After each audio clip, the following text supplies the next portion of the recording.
Hello friends, welcome to Anurag Khelia YouTube channel. और आज हम आपके लेके आए न्यूज़पेपर एनालिसिस 21 नवंबर का।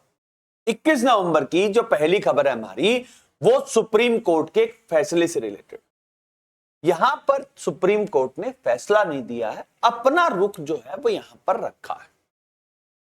यह जरूरी हो जाता है क्योंकि यहां पर जो मेन बात थी वो हमारी राष्ट्रपति द्रौपदी मुर्मू ने जो हमारे संविधान के अंदर में एक आर्टिकल है, आर्टिकल 143। आर्टिकल 143 के तहत जो हमारी राष्ट्रपति हैं वो सवाल पूछ सकती हैं, वो एडवाइस सीख कर सकती हैं। और यहां पर एडवाइजरी नोट और एडवाइजरी ऑर्डर जो है वो सुप्रीम कोर्ट ने यहां पर दिया है।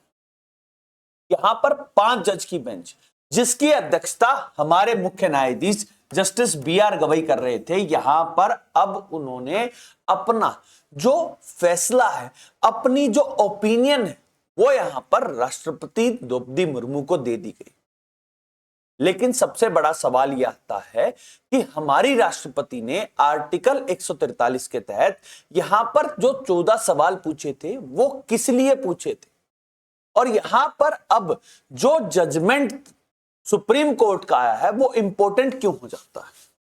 यहां पर आज मैं आपको एक पूरी बात बताऊंगा। जो शुरुआत होती है उसकी शुरुआत है 8 अप्रैल 2024 से। 8 अप्रैल 2024 को सुप्रीम कोर्ट एक फैसला देता है और सुप्रीम कोर्ट के अंदर में एक पिटीशन लगाई जाती है तमिलनाडु सरकार के द्वारा।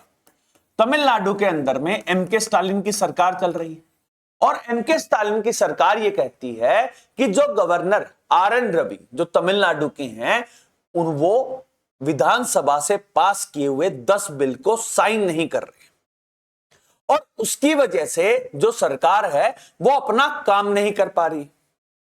तो 8 अप्रैल को एक लैंडमार्क जजमेंट दिया जाता है जिसके अंदर में ये कहा जाता है कि जो गवर्नर उसको टाइम बाउंड तरीके से काम करना पड़ेगा।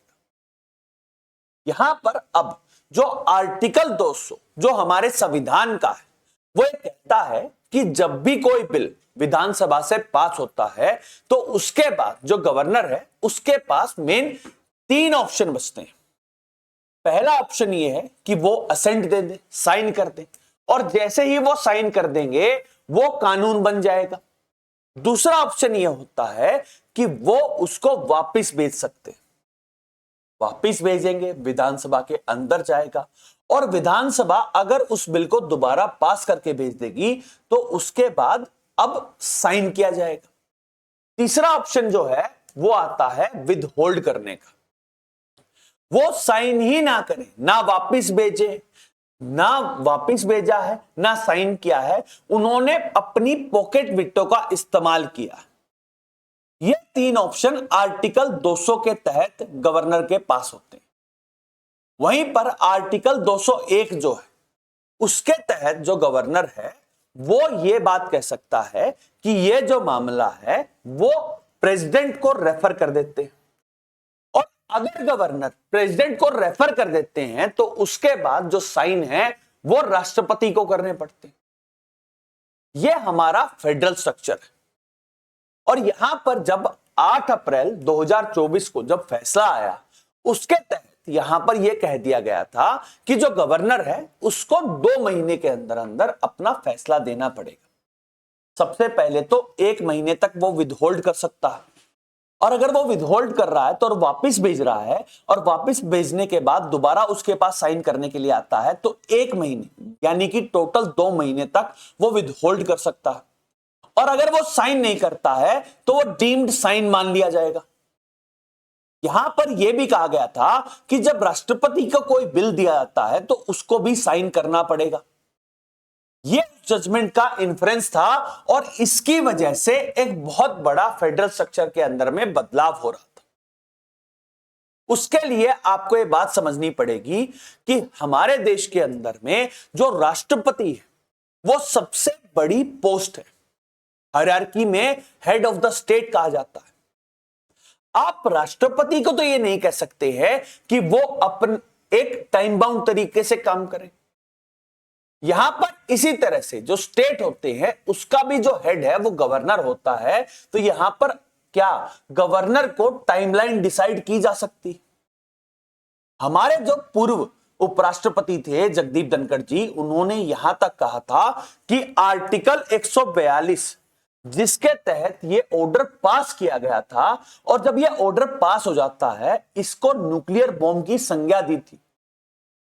यहां पर जगदीप धनखड़ जी का यह था कि जो सुप्रीम कोर्ट है वो इंटरवेन कर रहा है और जो हमारा स्ट्रक्चर है उसको बदलने की कोशिश कर रहा है, जहां पर सुप्रीम कोर्ट अब जो चुने हुए प्रतिनिधि हैं और जो हमारी विधानसभा और पार्लियामेंट का जो कानून बनाने की जो प्रक्रिया है उसके अंदर में हस्तक्षेप कर रही। यह कहना था हमारे पूर्व उपराष्ट्रपति जगदीप धनखड़ जी का।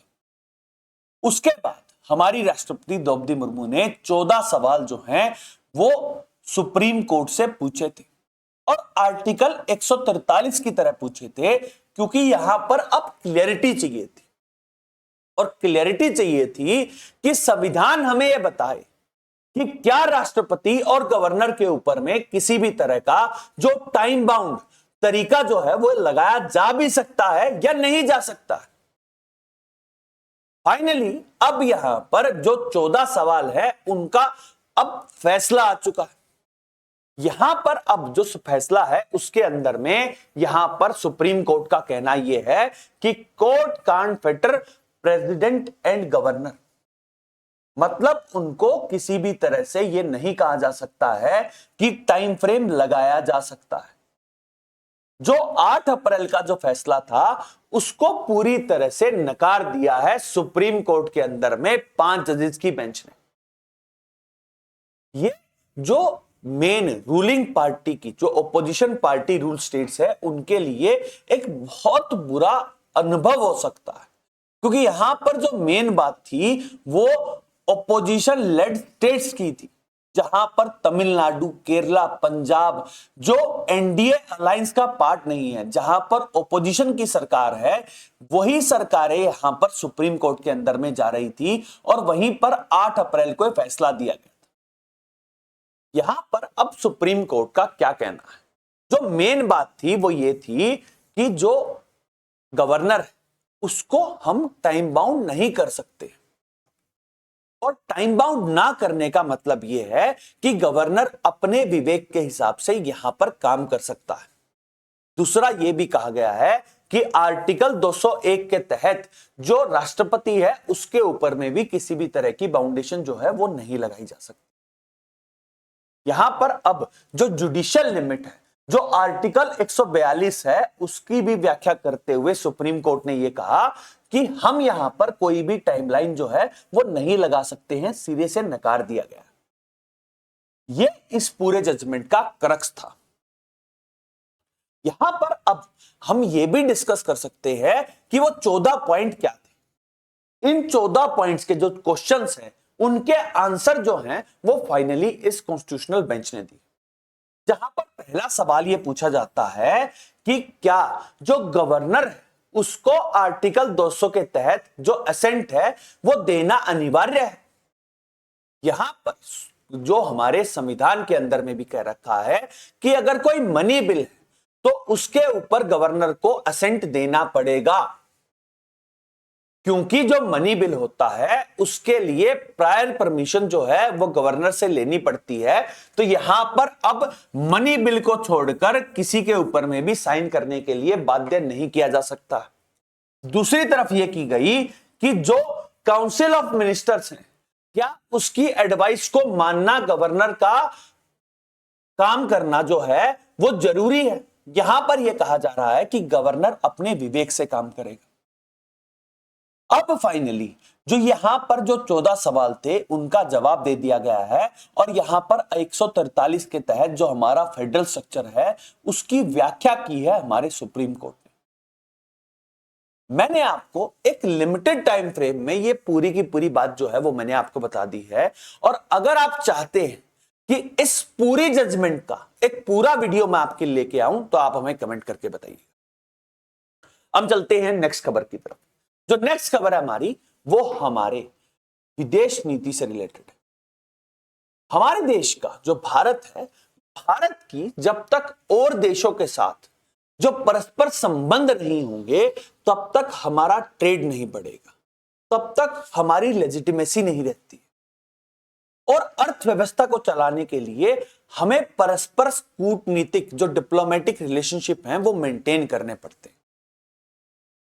जो स्लाइड है यहां पर मैं आपको इन्हीं के बारे में कुछ जो न्यूज हैं उनके बारे में बताऊंगा, जहां पर पहली खबर जो है वो हमारे विदेश मंत्री एस जयशंकर जी से रिलेटेड। कल हमारे विदेश मंत्री एस जयशंकर जी ने जो तालिबान के जो कॉमर्स मिनिस्टर हैं नूरुद्दीन अजीज, उनसे यहां पर मुलाकात की। यह मुलाकात इंपॉर्टेंट इसलिए हो जाती है क्योंकि पिछले महीने तालिबान के जो फॉरेन मिनिस्टर हैं आमिर खान मुताकी वो आए थे, और उसके बाद इंडिया ने जो एम्बेसी जो टेक्निकल मिशन था उसको फुल फ्लैश जो हमारी एम्बेसी है उसके अंदर में तब्दील कर दिया था। अब यहां पर कॉमर्स मिनिस्टर आए हैं और कॉमर्स मिनिस्टर ये चाहते हैं कि इंडिया के साथ अब जो ट्रेड है उसको बढ़ाया जाए। और यहां पर जो मेन बात यह आती है कि तालिबान की जो सरकार जो अफगानिस्तान के अंदर में चल रही है उसको यहां पर मान्यता दी जाए, इसीलिए यह विजिट इंपॉर्टेंट हो जाती है। जो नेक्स्ट खबर है हमारी वो इंडिया और यूएसए के रिलेशनशिप से रिलेटेड। कल यूएसए ने ग्रीन लाइट दे दी है, क्लियर कर दिया है कि जो मिसाइल सेल है वो करेंगे इंडिया।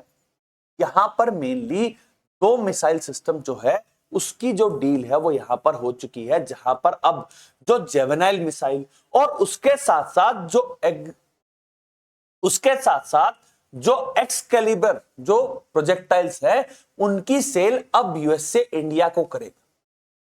यहां पर ये जो सेल है ये $92.8 मिलियन की है। और ये इंपॉर्टेंट क्यों हो जाती है, यहां पर आपको यह बात ध्यान रखनी चाहिए कि इंडिया के ऊपर 25% के रेसिप्रोकल टैरिफ लगे हुए, और रेसिप्रोकल टैरिफ इसलिए लगे हुए हैं क्योंकि डोनाल्ड ट्रंप की जो एडमिनिस्ट्रेशन है वो कहती है कि जो ट्रेड सरप्लस इंडिया रखता है यहां पर अब हमें बैलेंस आउट करना चाहिए।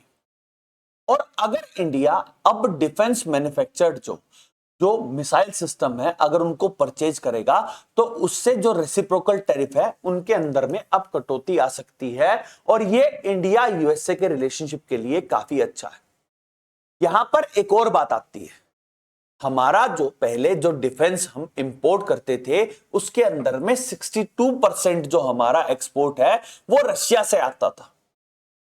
अब रशिया यूक्रेन की जंग चल रही है तो यहां पर अब रशिया जो हमारे को जो डिलीवरी है वो टाइम पर नहीं कर सकता है, तो इंडिया अब डाइवर्सिफिकेशन की तरफ देख रही है। अब हम जो सिर्फ रशिया से प्रोडक्ट नहीं खरीदते हैं, हम फ्रांस से भी लेते हैं, हम स्वीडन से भी लेते हैं, हम इजराइल से भी लेते हैं, और अब यूएसए से भी हम और ज्यादा जो डिफेंस मैन्युफैक्चरिंग है उनको परचेज कर रहे हैं। तो यहां पर एक जो सेइंग आती है कि हम एक बास्केट के अंदर में हमारे सारे एग्स नहीं रख रहे हैं, हम डाइवर्सिफिकेशन रख रहे हैं। और डाइवर्सिफिकेशन का फायदा यह होगा कि जब हमारी डिफेंस नीड है हम उसको हर एक देश से परचेज करेंगे और उससे हमारे रिश्ते जो हैं वो मजबूत होंगे। तो नेक्स्ट खबर है हमारी वो इंडिया और इजराइल के रिलेशनशिप से रिलेटेड। कल हमारे कॉमर्स मिनिस्टर पीयूष गोयल जी ने जो इजराइल के कॉमर्स मिनिस्टर हैं उनके साथ जो TOR है जो टर्म्स ऑफ रेफरेंस है उसको यहां पर साइन कर दिया। टर्म ऑफ रेफरेंस किसके लिए है, यहां पर किया जा रहा है ट्रेड टॉक्स के लिए। इजराइल जो है वो चाहता है कि इंडिया के साथ जो ट्रेड रिलेशनशिप है उनको बढ़ाया जाए, और ट्रेड रिलेशनशिप बढ़ेंगे तो उससे इंडिया और इजराइल की जो घनिष्ठता है वो बढ़ती है, और यहां पर अब फाइनेंशियल वायबिलिटी भी बनती है। इसके लिए अब किन शर्तों के ऊपर में इजराइल और इंडिया का फ्री ट्रेड एग्रीमेंट होगा, अब उन रेफरेंस को साइन कर दिया गया है, और जल्द ही अब इंडिया और इजराइल का जो फ्री ट्रेड एग्रीमेंट है वो हो सकता है। हम चलते हैं नेक्स्ट खबर की तरफ। जो नेक्स्ट खबर है हमारी वो हमारे national security adviser Ajit Doval ji से रिलेटेड। नई दिल्ली के अंदर में जो कोलंबो सिक्योरिटी कॉन्क्लेव जिसके अंदर में NSA नेशनल सिक्योरिटी एडवाइजर जो है उनका कॉन्क्लेव जो है वो यहां पर हो रहा है, और इसकी अध्यक्षता कर रहा है इस बार इंडिया। यहां पर अब जो इंडियन ओशियन रीजन के अंदर में जो देश हैं उनके जो एनएसए नेशनल सिक्योरिटी एडवाइजर है वो यहां पर आए हुए हैं, जिसके अंदर में मालदीव्स के नेशनल सिक्योरिटी एडवाइजर है, मॉरिशस के हैं, श्रीलंका के हैं, बांग्लादेश के हैं। और यहां पर ये जो मीटिंग हो रही है यहां पर इंडिया जो है वो चाहता है कि इकोनॉमिक पार्टनरशिप के साथ साथ जो सिक्योरिटी है उसको मेंटेन किया जाए। यहां पर जो मेन 5 पिलर्स हैं जो इंडियन ओशन रीजन के अंदर में उसके ऊपर बातचीत हुई है, जहां पर पहला पॉइंट जो है वो maritime safety, security and counter terrorism की है, उसके बाद रेडिकलाइजेशन को रोकने की है, उसके बाद ट्रैफिकिंग और जो ऑर्गेनाइज क्राइम हो रहे हैं उसको रोकने की है, उसके बाद यहां तक कि जो साइबर जो क्राइम हो रहे हैं उनको रोकने की है, और फाइनली ह्यूमैनिटेरियन असिस्टेंस देने की बात। यहां पर सबसे जरूरी बात यह है कि बांग्लादेश के जो एनएसए है वो अप्रैल के महीने में नियुक्त किए गए थे, उसके बाद पहली बार जो बांग्लादेश के एनएसए हैं वो इंडिया आए हैं। और यहां पर सबसे जरूरी बात यह हो जाती है कि जिस तरह से जो आईसीटी जो इंटरनेशनल क्राइम ट्रिब्यूनल जो बांग्लादेश के अंदर में था और जिस तरह से शेख हसीना को डेथ पेनल्टी दे दी गई है, उसके बाद एनएसए इंडिया आए हैं। और यहां पर अब जो इंडियन ओशन रीजन है वहां पर किस तरह से सिक्योरिटी के ऊपर बातचीत होगी, यह बहुत ज्यादा जरूरी मीटिंग हो जाती है। हम चलते हैं नेक्स्ट खबर की तरफ। जो नेक्स्ट खबर है हमारी वो हमारी फाइनेंस मिनिस्टर निर्मला सीतारमन जी से related. Finance minister Nirmala Sitharaman ji की कल मीटिंग हुई और यहां पर जो मीटिंग का जो एजेंडा था वो था प्री बजट मीट। फरवरी के महीने में जो बजट है वो पेश किया जाता है। यहां पर निर्मला सीतारमन जी ने जो बजट है उससे पहले की मीटिंग हुई है और यहां पर जो ट्रेड यूनियंस है उनके साथ मुलाकात होने के बाद अब यहां पर जो फाइनेंस मिनिस्ट्री है वो सोच रही है कि जो कॉर्पोरेट टैक्स है उसको यहां पर हाई कर देना चाहिए और इसके साथ साथ जो इनहेरिटेंस टैक्स है उसको भी यहां पर लगा देना चाहिए। यहां पर अब जिस तरह से जीएसटी के अंदर में रिफॉर्म्स किए गए थे, अब यहां पर कई सारे रिफॉर्म्स किए जा सकते हैं और जिस तरह से बजट बनेगा और हमारी प्रेडिक्शन किस तरह से रहेगी, अगली साल की हमारी इकोनॉमिक एक्टिविटीज कैसे रहने वाली हैं, यहां पर जो बजट पेश होगा वो किस तरह से होगा, इस तरह की मीटिंग्स जो हैं वो अब शुरुआत हो चुकी है। जो नेक्स्ट खबर है हमारी वो एनवायरमेंटल मिनिस्ट्री से रिलेटेड। एनवायरमेंट जो सबसे इंपॉर्टेंट एस्पेक्ट है इस समय, और ये एस्पेक्ट इंपॉर्टेंट इसलिए हो जाता है क्योंकि जिस तरह से जो ह्यूमन डेवलपमेंट कर रहा है उसकी वजह से जो एनवायरमेंटल इंपैक्ट पड़ रहा है, इसी की वजह से जो COP conference of party meeting जो है वो हुई थी अभी ब्राजील के अंदर में। यहां पर हमारे एनवायरमेंट मिनिस्टर जो भूपेंद्र यादव जी हैं, यहां पर उन्होंने कहा कि कॉन्फ्रेंस ऑफ पार्टी मीटिंग के अंदर में इंडिया ने यहां पर यह कहा है कि हमें जस्ट ट्रांजिशन मैकेनिज्म का इस्तेमाल करना चाहिए। यहां पर आप पूछेंगे कि जस्ट ट्रांजिशन प्रोग्राम और मैकेनिज्म क्या है। यहां पर इंडिया की जो रुख है वो भूपेंद्र यादव जी ने बताया, जहां पर उन्होंने कहा कि हमें लाइवलीहुड यहां पर बनाना चाहिए और रिन्यूएबल सेक्टर का इस्तेमाल करते हुए यहां पर हमें डेवलपमेंट करना चाहिए। यहां पर भूपेंद्र यादव जी ने कहा कि हमारा जो मेन गोल है वो है सस्टेनेबल डेवलपमेंट का। सस्टेनेबल डेवलपमेंट जिसकी डेफिनेशन ये कहती है कि हमें डेवलपमेंट इस तरह से करना है जहां पर हमारी जो आने वाली पीढ़ियां हैं उनके लिए हम इन्वायरमेंटल इंपैक्ट्स जो हैं उनको कम से कम रखें और इस तरह से इस्तेमाल करें कि जो ह्यूमन वायबिलिटी है वो मेंटेन रह जाए। जो नेक्स्ट खबर है हमारी वो बिहार से आई है, जहां पर अब नई सरकार का गठन हो चुका है और नीतीश कुमार जी ने 10वीं बार जो चीफ मिनिस्टर के तौर पर यहां पर कल शपथ ली। नीतीश कुमार जी ने शपथ ली और उसके साथ साथ 14 जो मिनिस्टर्स हैं वो अब बीजेपी से आए हैं, जहां पर 8 जो हैं वो जेडीयू से आए। जो नीतीश कुमार है वो एनडीए की सरकार के पार्ट बने हैं। एनडीए के अंदर में जो घटक दल है उसके अंदर में जो बीजेपी पार्टी जिसने 89 सीट जीती थी 243 की विधानसभा के अंदर में, उनको 14 मिनिस्टर मिले। 85 सीट जीतकर जेडीयू जो दूसरे नंबर पर रही है उसको 8 मिनिस्टर मिले हैं। वहीं पर जो एलजेपी रामविलास की पार्टी है चिराग पासवान की, उनको 2 मिनिस्टर मिले हैं। वहीं पर जो जीताराम मांझी की जो हिंदुस्तान अवाम मोर्चा है उसको 1 मिनिस्टर मिला है। और राष्ट्रीय लोक मोर्चा जो उपेंद्र कुशवाहा की पार्टी है यहां पर उसको भी 1 मिनिस्टर का पद दिया गया। यहां पर अब पूरा समीकरण जो है जातीय समीकरण उसका इस्तेमाल करते हुए यहां पर अब जो नीतीश कुमार है उसने 27 मिनिस्टर्स के साथ यहां पर कल शपथ ग्रहण का समारोह रखा। यहां पर एक और बात है कि 3 महिला मिनिस्टर जो हैं वो यहां पर बनाई गई हैं और एक लौते जो जेडीयू के एक एमएलसी हैं उनको यहां पर जो मुस्लिम हैं उनको यहां पर कैबिनेट के अंदर में जगह दी गई। जो नेक्स्ट खबर है हमारी वो सुप्रीम कोर्ट से आई।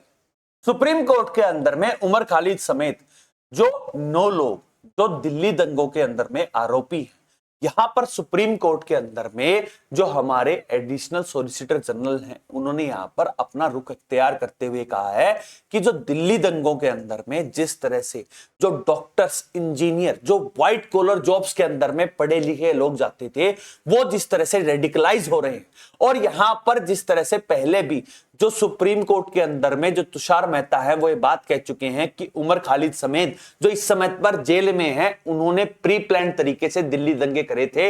यहां पर अब दिल्ली पुलिस ने एक और बात कहते हुए कहा है कि डॉक्टर, इंजीनियर जो हैं वो टेररिस्ट बनते जा रहे हैं।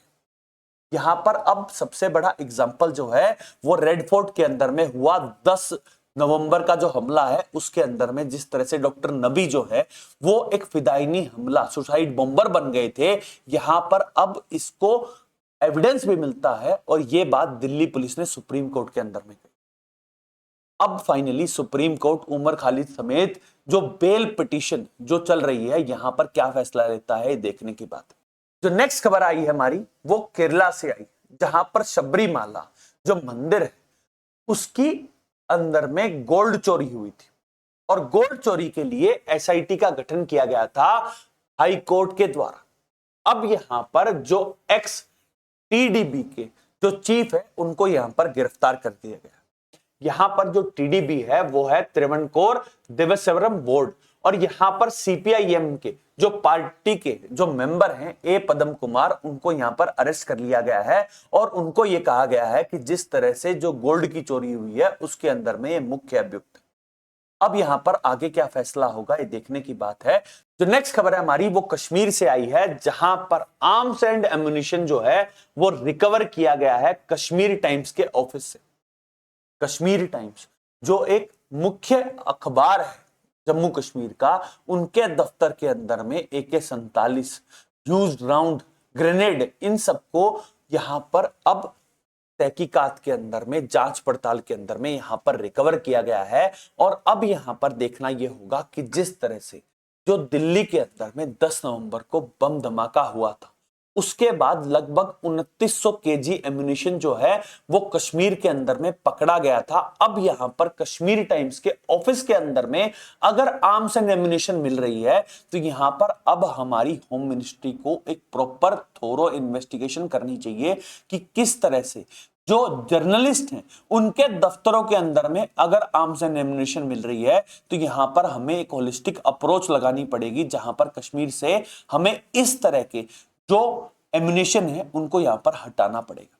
वहीं पर एक और डेवलपमेंट हुई है जहां पर 10 नवंबर के अंदर में जो बम हादसा जो रेड फोर्ट के पास हुआ था, यहां पर एनआईए जो नेशनल इन्वेस्टिगेटिंग एजेंसी है उनको अब कस्टडी मिल गई है 4 और अक्यूज्ड की।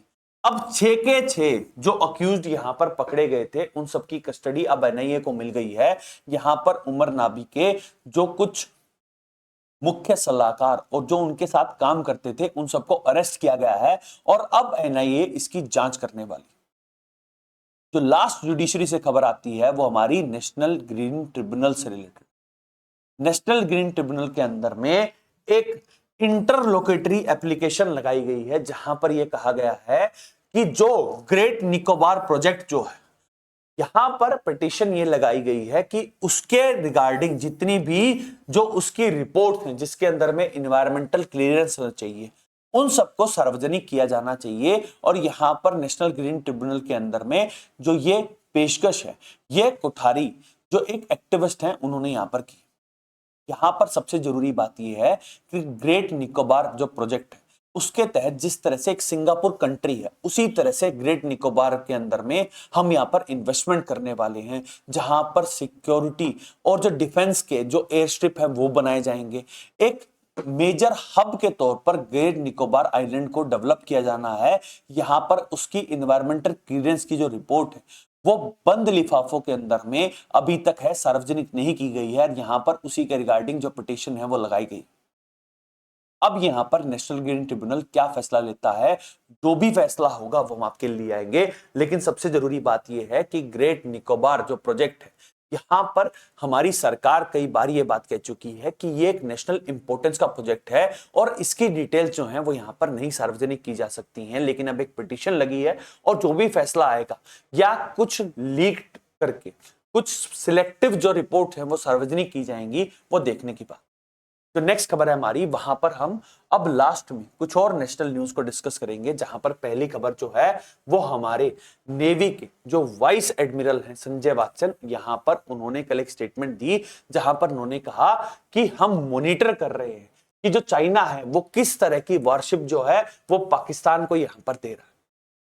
यहां पर वाइस एडमिरल का कहना यह था कि हम हमारा डिफेंस के साथ साथ ऑफेंस भी करना जानते हैं और यहां पर हम हर तरह की तहकीकात कर रहे हैं, हर तरह की जांच कर रहे हैं कि हमें यहां पर पता हो कि पाकिस्तान के पास किस तरह की वॉरशिप आ रही है और चाइना किस तरह का सिस्टम जो है वो पाकिस्तान को दे रहा है। जो नेक्स्ट खबर है हमारी वो असम से आई और असम के अंदर में जो हेमंत बिस्व शर्मा की सरकार है, उन्होंने जो 1950 का जो immigration expulsion from Assam act उसका इस्तेमाल करते हुए जो 5 लोग जो असम के अंदर में रह रहे थे, यहां पर उनको फॉरेनर एक्स ग्रेटा जो है यहां पर घोषित कर दिया गया। यहां पर हेमंत बिस्व शर्मा की सरकार जो उन्होंने ये बात कही है कि डिप्टी कमिश्नर जो हैं उन्होंने इसका इस्तेमाल करते हुए यहां पर जो 5 जिनके नाम है मरियम, हनूफ, हतीम, फातिमा आजम अली, इन सबको यहां पर ये पर्सना नॉन ग्रेटा कह दिया गया कि ये फॉरेनर हैं और इनको इंडिया के अंदर में नहीं रहना चाहिए। अब यहां पर एक पॉलिटिकल सिचुएशन है जहां पर कांग्रेस और उसके जो अलाइज है वो यहां पर ही कह रही हैं कि हेमंत बिस्व शर्मा की सरकार जो है वो माइनॉरिटीज के ऊपर अत्याचार कर रही है।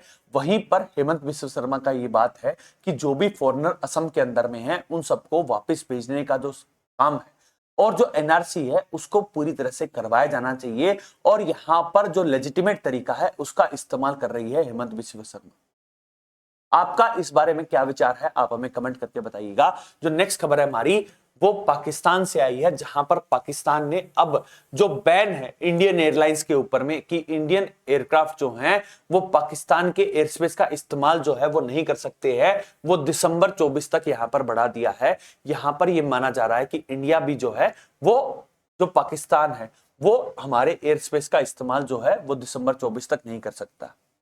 ये जो बैन ये ऑपरेशन सिंदूर के दौरान इंडिया ने लगाया था, जहां पर पहले तो इंडिया ने और उसके बाद पाकिस्तान ने जो एयर स्पेस का जो परमिशन है वो यहां पर डिनाई कर दी गई थी। जो नेक्स्ट खबर है हमारी वो सऊदी अरेबिया के अंदर में जो उमरा जहां पर एक बस हादसा हुआ था और जहां पर 45 लोग जो तेलंगाना से थे उनकी मृत्यु हो गई थी जब टैंकर से उनकी भिड़ंत हो गई थी। यहां पर अब तेलंगाना के जो माइनॉरिटी मिनिस्टर हैं मोहम्मद अजहरुद्दीन की जो 3 मेंबर की जो टीम है वो यहां पर गई है और फाइनली अब जो जन्नते उर बाकी है जो मदीना के पास, वहां पर उन सबको अब दफनाया जाएगा और इस बात की परमिशन जो है वो सऊदी अरेबिया की एडमिनिस्ट्रेशन ने दे दी।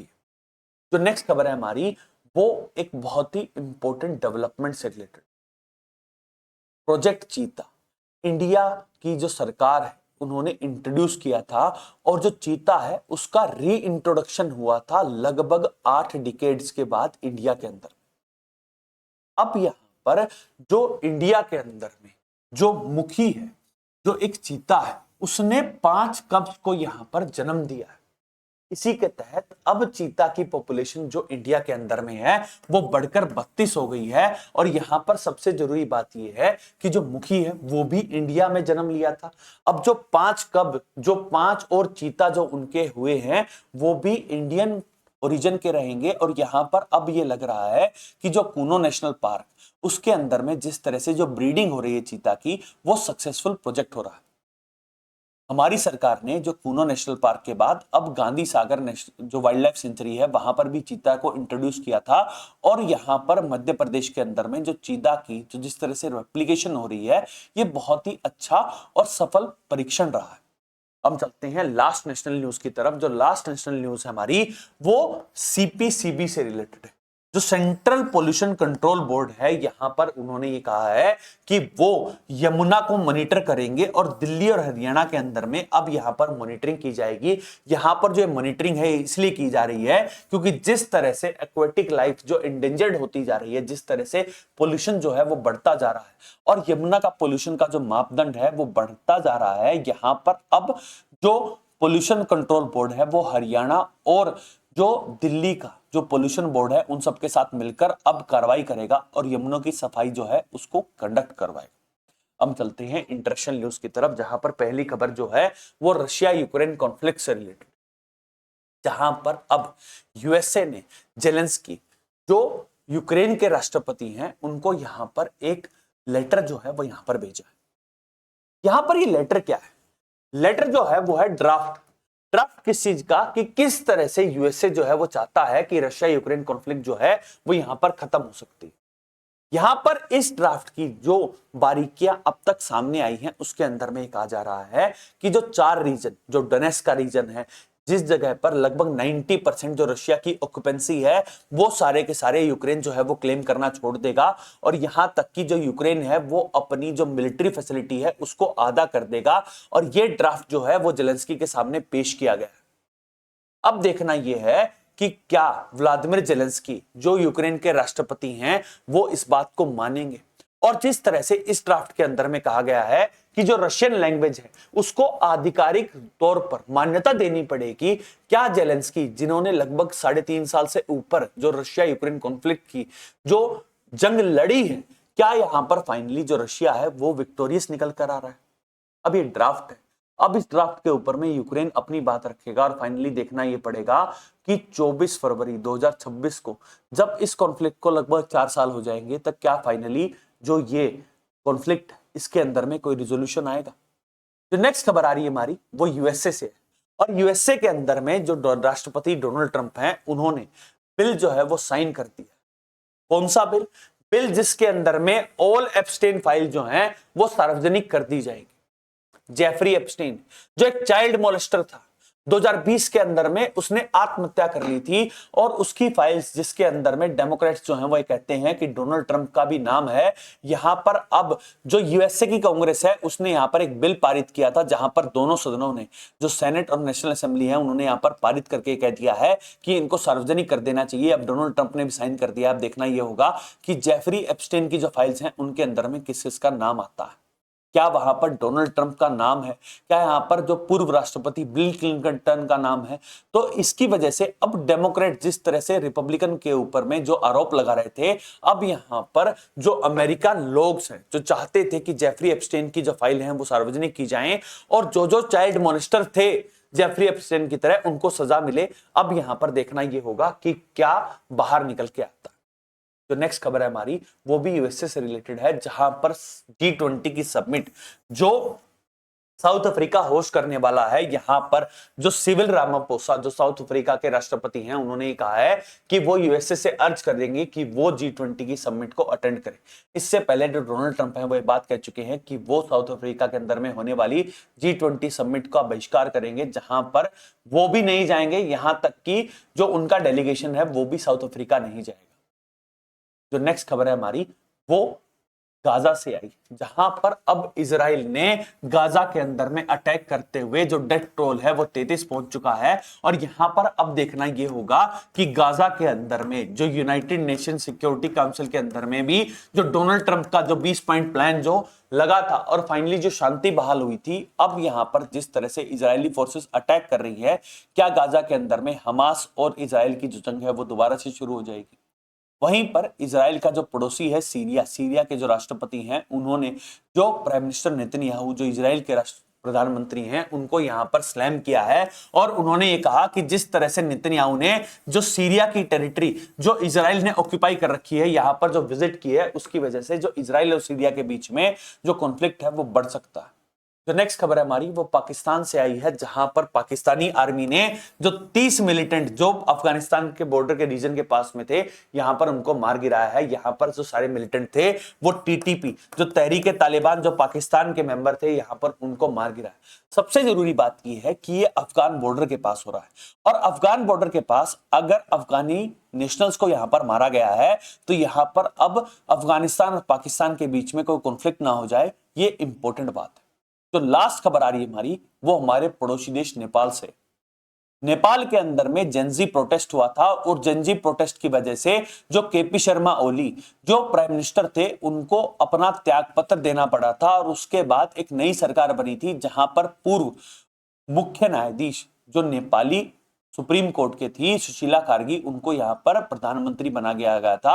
और जहां पर सुशीला कार्गी ने कहा था कि मार्च के अंदर में दोबारा से इलेक्शन होने वाले हैं। यहां पर एक नया क्लैश देखा गया, जहां पर सदर्न नेपाल के अंदर में कर्फ्यू इंपोज कर दिया गया। यहां पर जो कॉन्फ्लिक्ट है वो जेंजीज और केपी शर्मा ओली की पार्टी के कैडर के बीच में हुआ था, और यहां पर अब जो कॉन्फ्लिक्ट है उसकी वजह से कर्फ्यू इंपोज कर दिया गया है, जहां पर सुशीला कार्गी ने कहा है कि वो शांति बहाल करे, और जेंजीज से यह अर्ज किया है कि फाइनली किसी भी तरह का कॉन्फ्लिक्ट जो है वो नेपाल के अंदर में नहीं होना चाहिए। That's all for today. Thank you very much and please subscribe to Anurag Khelia YouTube channel. Thank you.